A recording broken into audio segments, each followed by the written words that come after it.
a blessed Wednesday to us. Apart from the very shocking ending of the parable, it's a very violent one anyway, but that's what God is going to do with the wicked anyway.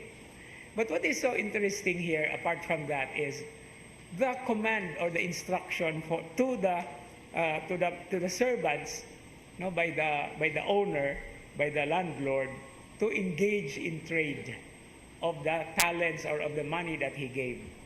And this is something that we have to take account. We have to take a look into, because in matters of salvation, yes, it's all spiritual. That is what is inside us. But it is not basically taken away from the humanity and the earthly status that we have. In other words, our salvation begins right in the here and now. And what the Lord has given us in the many forms of good things, in fact, of all creation, He is the Creator anyway, we can make use of these things in order to further or to deepen our salvation.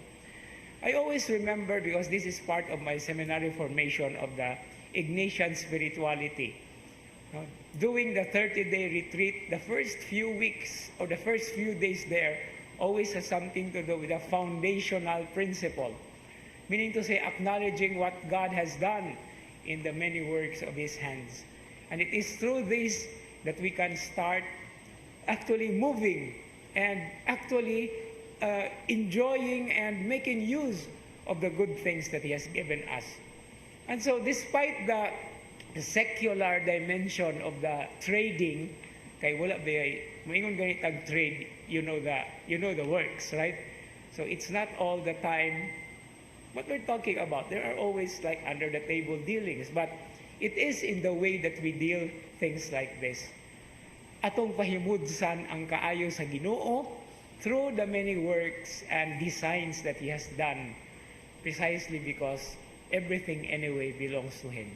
And it is up for us to use them wisely and in the good sense, so that it's not just justice that is furthered, but at the same time, mercy and gratefulness. So as we continue with this Eucharistic celebration, in the daily grind of our existence, in our daily living, there are so many things that we have to deal with. But let's not forget that there is always one final end and bottom line of all: God's goodness and love found in creation. Amen.